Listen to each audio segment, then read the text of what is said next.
Mes chers amis, Agora Arménie, notre association culturelle France-Arménie du Pays Basque, est honorée de partager avec vous, si nombreux, cette lumineuse journée nationale et fraternelle. Oui, je l'avais déjà écrit, mon discours. Je n'ai pas voulu changer le mot lumineux parce que la lumière, je la vois dans tous vos sourires, dans tous vos regards.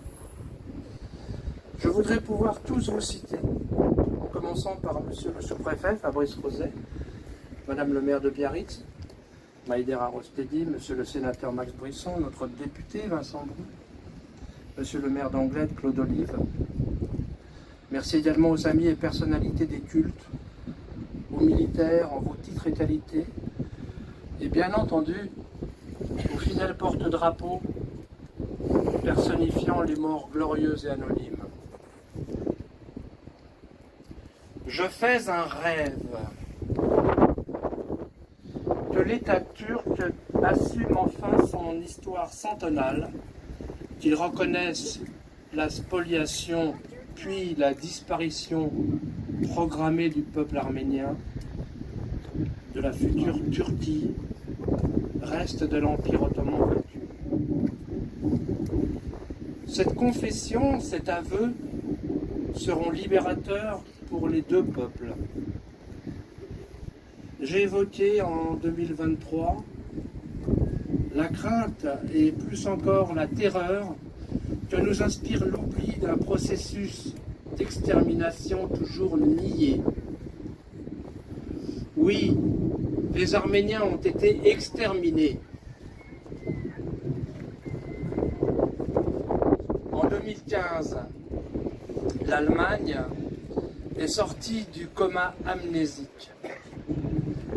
Elle a reconnu tardivement et courageusement sa co-responsabilité dans l'organisation du premier génocide du XXe siècle. Stupéfaction. Aucun pays de la communauté européenne n'a condamné l'autre et premier coupable de cette grande catastrophe. Pourquoi cette pudeur, cette réserve gênée face au négationnisme assumé et revendiqué par un État, la Turquie, qui poursuit sans scrupule son parcours d'adhésion à la communauté européenne. Délesté, il est vrai, de ses racines chrétiennes. Pour ajouter au découragement des survivants, l'amnésie génocidaire touche 80% des pays du monde. Je fais un rêve. Ce génocide devra s'oublier. Son empreinte, marquée au fer rouge sur notre peau, va s'effacer quoi qu'il arrive. Celui qui regarde longtemps l'abîme le regarde en retour. C'est Nietzsche qui nous conseille d'éviter de plonger nos cauchemars dans le délirant trou noir, assoiffé d'anges innocents, tombe funèbre sans épitaphe. Je poursuis un rêve. Aujourd'hui n'est que le souvenir d'hier et demain le rêve d'aujourd'hui. Inspiré par Khalil Gibran, je souhaite vous conduire en rêve dans la mémoire future de l'âme arménienne. La mémoire de l'Arménie raconte un songe des origines, tragiquement métamorphosé en cauchemar bédéen.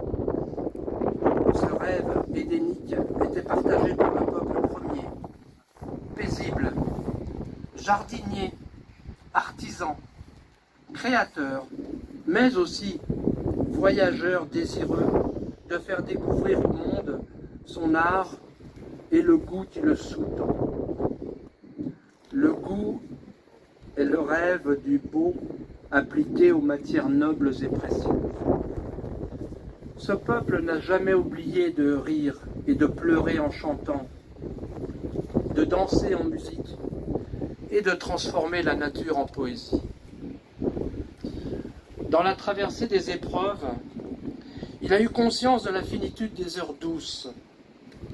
Un jour, son paradis a basculé dans le vide des terres fracturées. Au séisme des plaques en friction s'ajoute un premier tremblement sanglant en 1896, suivi de nombreuses répliques, pour finir en solution finale, le 24 avril 1915. 9 sur l'échelle de Richter, début d'un génocide de 8 années. Ce séisme se prolonge aujourd'hui sous nos yeux baissés, avec l'expulsion magmatique des 120 000 Arméniens du Haut-Karabakh. Malgré les drames subis, la culture résiliente d'un peuple destiné à disparaître a pu se réenraciner dans la terre de France réparatrice. Nous sommes ici, au Pays Basque, pour témoigner de notre gratitude. Partout où nous sommes, notre âme est chez elle. Je vous propose un rêve, celui de nous retrouver chaque année plus nombreux, plus fervents. Nous saurons nous réunir autour d'une supplique. Aidez-nous à ne pas être oubliés. L'âme arménienne enrichit à sa façon notre culture commune. Elle semble se retrouver dans les mots d'Edmond Rostand. L'âme arménienne est pareille au vase qui a contenu quelques liqueurs. Depuis longtemps, elle est évaporée. Mais le parfum dont les parois se sont imprégnées demeure encore suave et pénétrant. Et ce parfum est le souvenir. Enfin, ce rêve stimulant, je vous invite, avec toute l'association Agro-Arménie, à le vivre le dimanche 10 novembre 2024 à 17h à la gare du Midi de Biarritz. Un spectacle rare de danse arménienne retracera sur scène la vie de Charles Aznavour, ponctuée de ses plus grands succès. Notre grand Charles aurait eu 100 ans en 2024. La troupe de danse, invitée par votre association Agro-Arménie avec le parrainage prestigieux du Ballet Malandin de Biarritz, s'appelle Yeraz, qui signifie en arménien le rêve. J'ai bien dit le rêve. Je vous remercie.